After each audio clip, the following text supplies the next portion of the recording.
Duit sumbangan masjid atau surau boleh tak kita beri kepada pusat belajar, contohnya tadika dan sebagainya. Dengar baik-baik, semua duit yang disumbangkan kepada masjid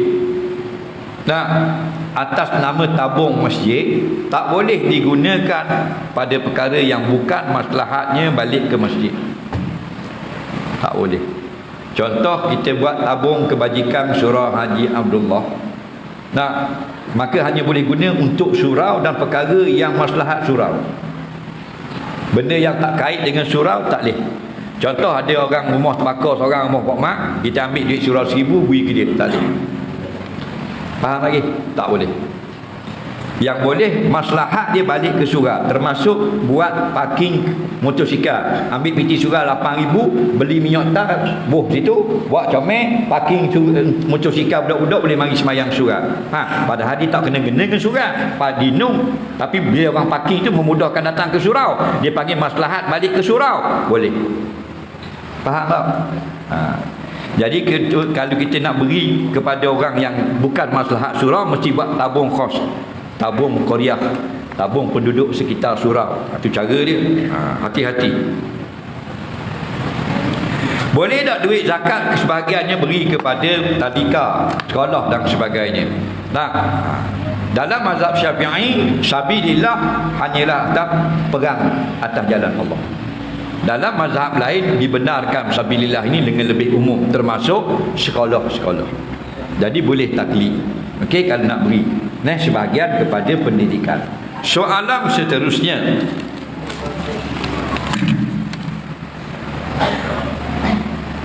betul tak harta ayah sama dengan harta anak? Contoh, anak ambil duit ayah tanpa pengetahuan ayah, boleh? Tak betul. Yang betulnya, ayah ada hak dalam harta anak, anak ada hak dalam harta ayah. Mencuri haram. Nampak? Maksud hak lagu mana? Kalau ayah mati, tinggal PT 100,000, anak dapat tak sebahagian? Tu panggil dalam harta ayah, anak ada hak. Anak mati, ayah dapat juga 1/6.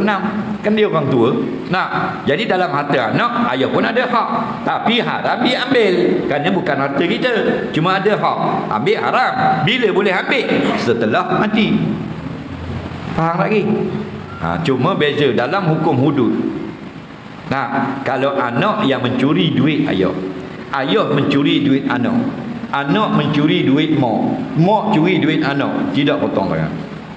Kerana ada masalah pewarisan. Tapi kalau tidak ada bab pewarisan, potong tangan. Anak orang ni curi harta ayah orang lain, tak ada hak pewarisan, potong tangan. Hudud. Okey? Itu maksud dia. Jadi mencuri tetap haram. Anak curi piti ayah, haram. Ayah curi piti anak, haram. Tak boleh mencuri. Mandi wajib. Saya faham air sampai di kulit kita, kita niat mandi. Dah terangkatlah hadas besar.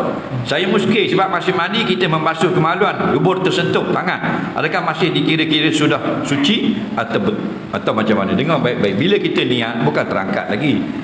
Terangkat ni bila semua anggota badan sudah dikenakan air yang bersih. Kita hanya niat mengangkat nawaitu rafa'al hadas. Kerana orang yang berhadas ada hukum pada badan dia. Hukum itu yang menyebabkan tak sah solat. Batu makna hadas amrun iktibariyun yakumu bil a'dha yamna'u sihhatan nahwi solat. Apa makna hadas? Hukum yang diperkirakan ada pada badan seseorang. Dengan adanya hukum tersebut, siapa yang sembahyang jadi tidak sah. Jadi kita angkat hukum larangan sembahyang itu kepada sah. Batu panggil mengangkat hadas. Bila kita niat hadiah mandi yang wajib, saja mengangkat hadas yang besar, maka hukum itu terangkat. Bila terangkat? Bila rata mandi. Lagi tak rata mandi, tak terangkat. Jadi masalah sentuh kemaluan tak ada masalah, tetap sah mandi. Cuma kalau kamu sentuh kemaluan selepas berniat, maka batal wuduk. Faham lagi? Semayang wajib mandi sudah sah. Apakah orang imam ulang ayat Fatihah beberapa kali? Contoh ihdinas siratal mustaqim, dia ulang sampai 3 kali. Tidak disuruh.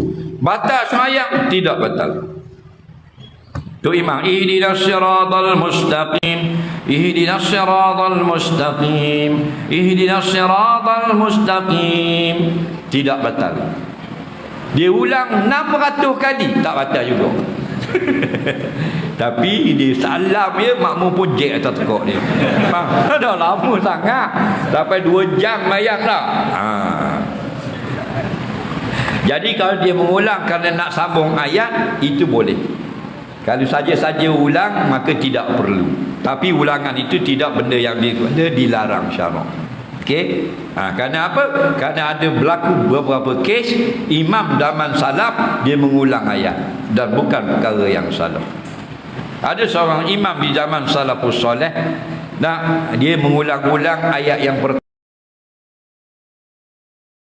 pertama, insyiqaq. As-samaa'u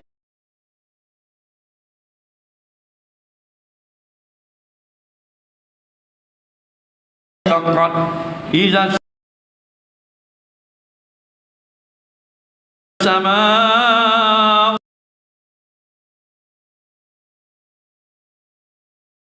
syaqqat. Yang ketiga ulang, meninggal dunia kerana terlalu takut dengan hari kiamat. Nampak? Ada orang dulu-dulu dah. Soalan seterusnya, imam batuk ketika salat agak teruk, bolehkah makmum ganti? Jawabnya ya, boleh. Batuk mana? Batuk sedikit tidak batal salat, batuk berpanjangan batal salat. Batuk dari awal apa kaki batuk tak jadi semayang dah. Dia panggil ifsadun nazmi solat, merosakkan bentuk orang yang solat. Tak, yang tak batal ni batuk sedikit. Okey? Soalan seterusnya, tanah pemberian ibu kepada anak jika suami meninggal, adakah tanah itu kena faraid atau tidak? Jawabnya tak. Bang, mak ada tanah sekeping, mak khabarkan anak dia. Faham lagi? Kak Long tanah mak ni mak wi ke Kak Long anak Kak Long kata terima kasih lah mak, terimalah. Hukumnya jadi tanah anak tu. Bila mak mati dah bagi dah. Faham? Yang bagi ialah tanah tidak diberi, hanya beri pinjam duduk. Damu tak ada tanah lagi tu pang tanah mak dulu buat rumah. Faham? Contoh, maka tanah tetap milik mak bila mati faraid. Okey? Atau letak nama saja, tidak jadi saka juga. Dia nak bela letak nama dia tak boleh, ada masalah bank. Kena letak nama bini dia. Bila dia mati, tanah itu faraid walaupun nama bini. Tapi orang ni bila tengok nama dia, dia pakai hak tu, menang dia mahkamah. Akhirat makan haram. Nampak lagi?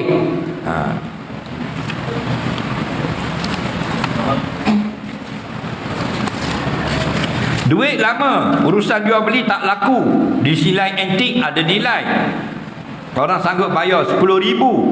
Jadi soalannya, kalau 10,000 tu boleh tak kita guna untuk belanja dari segi hukum? Boleh. Duit lama, duit zaman Noh, Alfonso dia buka meja snooker.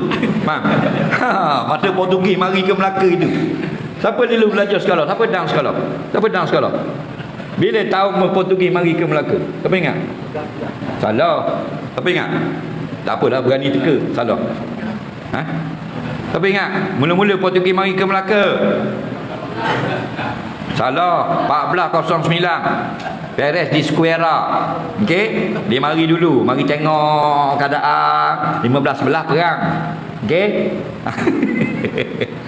Situ jarah, jadi mari tengok, boleh makan, orang Melayu ni boleh makan. Dia pun balik lapor ke gua India, beritahu kepada benda ni ratu benda Portugis, boleh menang kita kalau perang. Lalu dia sediakan kelengkapan 200 buah kapal, serang Melaka 15 belah. Mula mari 1509. Kita tak tanya perang, dia mula-mula mari. Okey. Tu pentingnya sejarah. Jadi lama dah. Lama tak lama pun tak ada peduli. Hak orang tetap hak orang, hak kita hak kita. Faham lagi? Jadi tak laku dah duit. Tak laku dah. 15.09 PT. Tapi di segi nilai eksotik, antik, hukumnya laku. Jual beli tak laku. Kita tak ada masalah. Orang yang hobi, berminat, kolektor, boleh beli harga 1,000. Contoh. Dan halal di sisi syarak. Contoh, lagi setrika. Setrika cak ayam. Ingat tak? Ada ayam sekor. Ayam depan setrika tu. Dulu 3 riyal. Tahun 45, tanya orang tua-tua dulu, tahun 46, 3 riyal, 2 riyal setengah. Ni 500 riyal, contoh di kedai antik, tak ada masalah. Halal, jangan ambil orang tu, jangan menipu.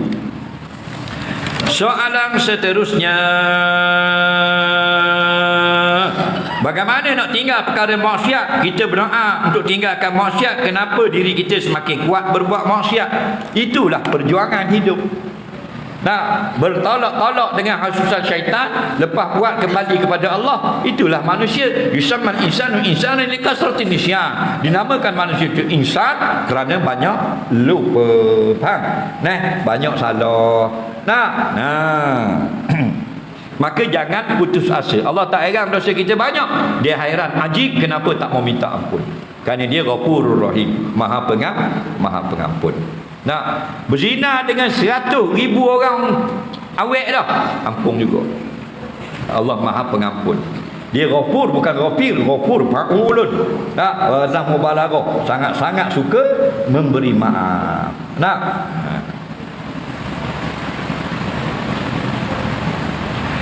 Suami dulukan keperluan ibu daripada isteri. Nombor 1, isteri dalam bab nafkah. Dalam bab taat, ibu dulu.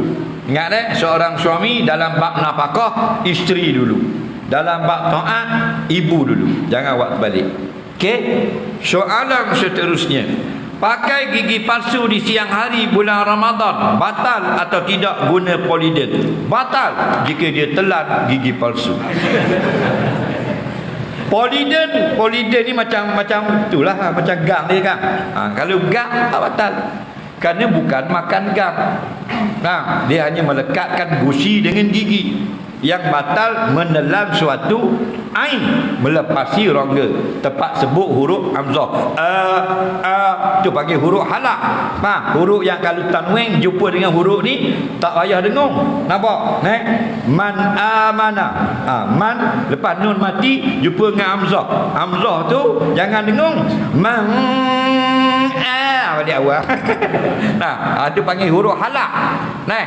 Kat ni sebut ni tahu sini. Jadi kalau telang lepas pada huruf A ni batal. Baca orang konyol gigi bulan puasa batal tak? Padahal buru gigi pun dalam. Buah tak dalam mulut.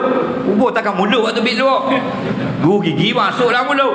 Dia atas buru gigi pula ada pula tu putih tau. Kol kata. Buah dalam. Kau kodok dalam mulut batal tak? Tak batal. Yang batal telan. Belang-belang dah berasa strawberry, telah batal. Mak tok tua kita lagi dah batal, gigi duduk tangan. Faham lagi? Batal telan. Jadi kalau dia kemang air liur daripada subuh bulan Ramadan, dia kehek kat garis, tak batal. Atau dia telang, tak batal kau. Dia ipung daripada subuh, siapa kat garis hidung. Dia telang, tak batal. Yang batal air liur sudah kehek, telang balik batal. Contoh dia berasa nak ludah, dia kena ludah dalam kolek. Berasa nak ludah, dia kehek dalam kolek. Bila asar boleh sekolek, minum lagu. Batal. Soalan seterusnya,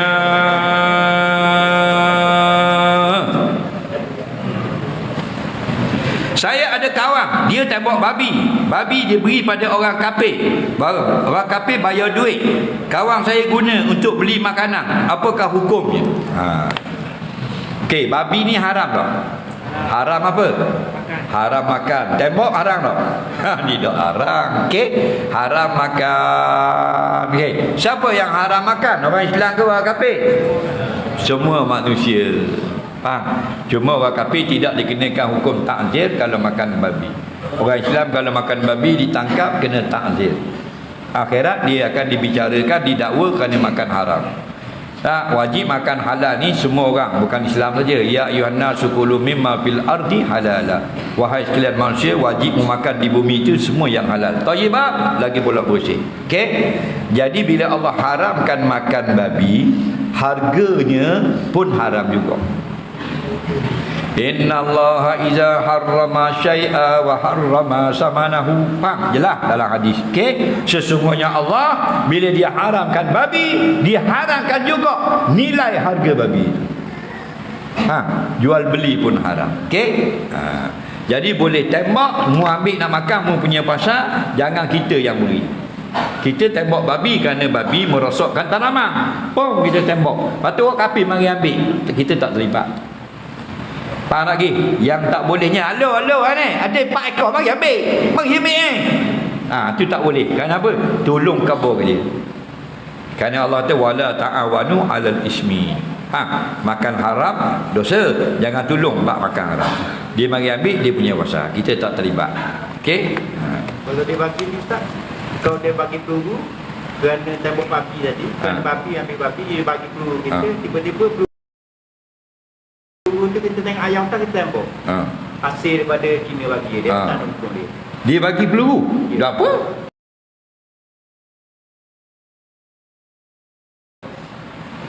Kalau dia tak ambil babi, dia tak bagi. Tapi yang ambil babi kat kereta tu. Dah apa bagi peluru? Dah apa? Dah apa? Dia jangan bagi peluru suruh tembak babi, dia nak makan babi. Tak boleh. Lu tembak babi, saya mau makan. Dia bagi peluru. Tak boleh. Betul kita tembak ayam. Tembak ayam boleh kan? Tapi kena sembelih ayam. Hukum dia haram tak? Dia tak boleh mengupah. Kalau dia bagi hadiah tak ada masalah. Faham? Boleh tak nama mayat tulis atas batu nisan, letak atas kubur? Hukumnya harus. Tapi namanya saja, jangan berbanyak-banyak Facebook lah, di Datuk tu Datuk ni tak bayar Datuk. Faham? Gubur nama harus. Siapa kata haram, jitik tak hitung. Faham? Ulama kata harus. Tapi jangan berlebih-lebihan. Okey? Soalan seterusnya, kenapa manusia sentiasa kerugian jika mereka tidak pandai menguruskan masa? Innal insana lafi khusr, depan wal asri, demi masa, sesungguhnya manusia dalam kerugian. Maksudnya kata ulama tafsir, manusia yang tak betul menguruskan masa rugi.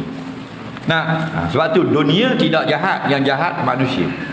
Akhirat kaki bukan kereta Ferrari masuk dalam neraka, tuang Ferrari pasal dok semayang. Kereta dah masuk neraka. Dunia tak jahat. Batu ulama tafsir kata wamal hayatud dunya illa mata'ul ghurur. Tidak adalah kehidupan dunia ini, kesenangan dunia, melainkan harta yang menipu. Itu majas saja. Kerana harta dia tak tipu kita. Yang menipu ialah kita. Faham lagi? Jadi ulama tafsir kata harta menipu tu bukan hakiki ala sabilil majas, atas jalan majaz saja. Majaz ni maknanya sandaran cakap saja. Yang menipu manusia, dia yang menipu diri dia sendiri, harta melalaikan dia. Faham lagi? Salah apa? Salah dia. Kalau harta tu salah, harta akan duduk dalam neraka ni. Mana dia rumah bangla masuk neraka, tuang bangla masuk neraka kerana takabbur. Jadi kalau kita rugi, masa mana rugi? Rugi akhirat. Bila tak pandai menguruskan masa. Orang mari belakang surai tak mari. Orang pergi belakang sejik tak pergi. Sibuk cari pitih. Lepas dak pergi sejik. Sedar-sedar duduklah kotak. Alhaakumut takasur hatta zurtumul maqabir. Telah melalaikan kamu semua duduk banyak ke pitih, sedar-sedar masuk dalam kubur. Jadi celak nesang. Soalan seterusnya, mak saya uzur dah, dia tak solat tapi dia selalu doakan saya. Adakah doanya makbul? Doa makbul ni wallahu a'lam, Allah makbulkan siapa yang dia kehendak. Ada kala Allah makbulkan orang soleh, ada kala orang fasik Allah makbul, dan ada kala orang kafir Allah makbulkan. Ada dalam YouTube seorang Rusia, dia duduk di utara Rusia, dekat Siberia, tak ada orang Islam. Semuanya dua saja dalam kampung dia, etis dan Kristian, tak ada Islam. Nah, dia Kristian daripada kecil, dia cerita ni, convert masuk Islam, cerita dalam YouTube. Nah, jadi dia tak puas hati dengan cara bertuhankan Nabi Isa dalam Injil. Nah, makanya tak percayakan Tuhan, jadi etis. Dia jadi etis, tak percaya Tuhan pun dia kata tak senang, kerana perasaan dia duduk mencari Tuhan, nak tahu juga ada tak Tuhan. Lalu dia kata dia berdoa. Dia kata kalau betul lah alam ini ada penciptanya, maka bawalah, bimbinglah aku kepadanya. Itu dia doa. Masa tu dia etis, orang kafir tu tak. Dia doa, lalu Allah bawakan dia dapat Islam. Seorang kawan lama ziarah dia, hadiah Quran terjemahan Rusia, masuk Islam. Padahal masih dia berdoa kafir ke Islam. Kena faham baik. Liman yasha Allah pilih. Okey, cuma kalau tua uzur sekalipun jangan tinggal solat. Kalau puasa boleh tinggal uzur.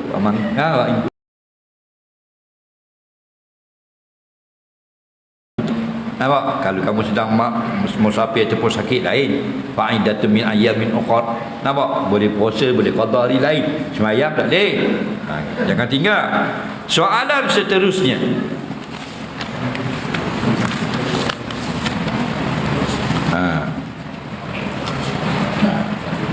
Bagaimana nak berjaya dalam peperiksaan? Musim periksa. Daripada awal masuk kelas apa ke balik, dengar apa yang cikgu sampaikan. Nampak? Jadi mudah kita faham. Jangan galik, jangan tengok tak lain. Apa yang cikgu kabur dengar boleh. Kemudian selalu dah mengulang kali pelajaran. Nah, itu cara dia. Sebab tu biasanya orang yang dapat menjawab gitulah, dia akan dengar apa pandangan penjelasan guru, dan bila dia baca buku tu di rumah, mudah dapat pemahaman. Bila dia faham, senang dia menghafal. Kita 2 tahun, tingkatan 4, tingkatan 5, malam nak periksa baru cari beg. Tak jumpa cari beg. Duduk lomba motor 2 tahun. Lepas tu minta buat air semayang ayat, nerang hati. Nak terang mana gelap guru pihak. Terang hati ni orang yang baca setiap malam baca. Pergi sekolah sama tidak poting. Nak minta terang hati supaya tidak lupa apa yang dipelajari, itu baru betul. 2 tahun dah masuk lah, minta terang hati. Tu imam kata doa benda ni nak mai ajak ni minta 8A. Minta 8A. Tu imam kata hamba 8E.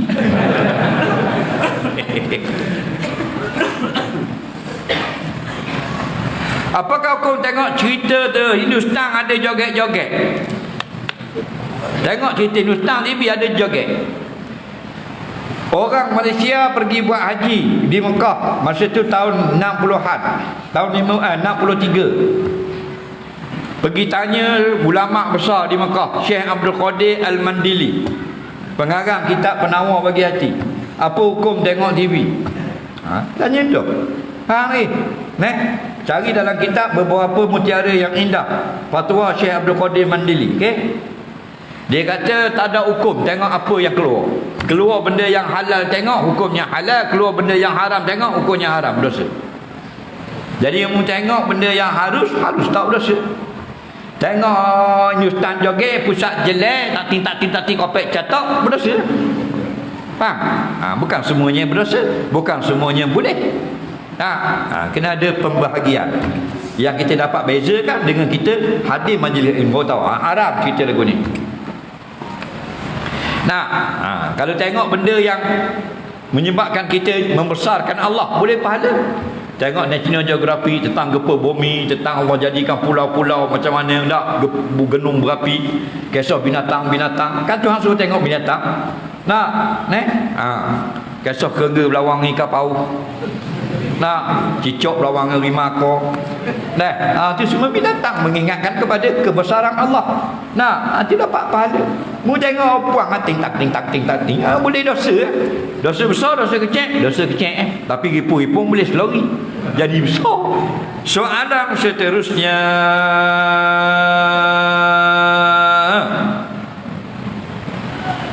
Apakah hukum perempuan yang dirogol? Dia tidak bereda, dia tidak berdosa, dia dirogol. Yang berdosa suka sama suka. Apakah hukum isteri menolak ajakan suami kerana suami tidak bersihkan diri? Suami tak bersih diri, dia apa maksudnya? Mandi. Tak mandi. Tak mandi junub. Semuanya kerja Balik kerja busuk kohong. Tak boleh. Dia ada sebab. Faham? Kerana sebaik-baik suami ialah yang paling baik dengan isteri. Bukan yang serban besar, bukan janggut panjang. Nabi kata khairukum li ahli. Sebaik-baik kamu yang paling baik dengan bini dia. Nah, kita nak bini kita siap lawa, kita bau jangan kambing. Nampak? Kerana perkahwinan itu ialah kita pandai meraihkan hati isteri. Litaskunu ilaiha. Apa tujuan kahwin? Supaya kamu duduk berkasih sayang dengannya, dia seronok dengan kamu. Nampak tak? Mu tiok bau macam tai kucing. Nah, lepas tu suami isteri tak suka nak marah. Salah mu.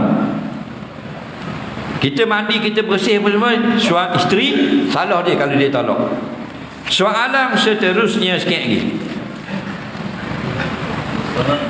Apakah hukum kita angkat pemimpin yang penipu? Tak boleh. Tak usah pemimpin jadi makmum tak boleh. Nampak tak? Kerana apa? Kerana kita nak kita ni sebagai orang pemimpin yang membawa kita lebih dekat dengan jalan Nabi. Dah kalau menipu bukan umat Nabi. Nabi kata laisa minna man ghasya. Bukan daripada kalangan jalan kami orang yang menipu. Nah, lebih-lebih lagi dia menipu li ra'iyatihi, bagi rakyatnya. Soalan seterusnya. Orang perempuan tak suka beranak sedangkan ada kemampuan. Apakah hukumnya? Hukumnya makruh. Bila? Kalau dia tidak ada penyakit. Kalau dia ada penyakit harus. Okey, kenapa makruh? Kerana Nabi nak suruh beranak ramai. Kerana itu Nabi sabda, inkahul waluda, kahwinlah perempuan yang beranak acak, yang selalu beranak. Kalau boleh bini kita 2 tahun 3 kali beranak. Ambulan dah balik dah, marang duduklah pagar rumah. Tunggu beranak. Tu yang terbaik. Itu jelas. Inkahu alwaluda, kahwinlah perempuan yang acak, yang kerak beranak. Beranak. Itu terbaik. Kenapa Nabi suruh kahwin dengan orang perempuan yang jenis beranak ramai? Baik ni muka surah bikumul umam yaumul qiyamah, kerana aku rasa bangga menjadi Nabi yang paling ramai umat pada hari kiamat. Nampak? Dia tujuan.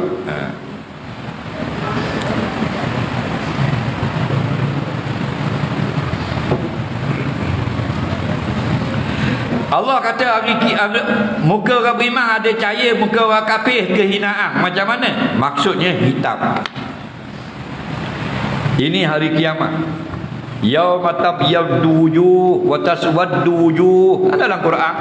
Pada hari kiamat nanti muka orang beriman putih bercahaya, muka orang kafir hitam kegelapan. Betul tak?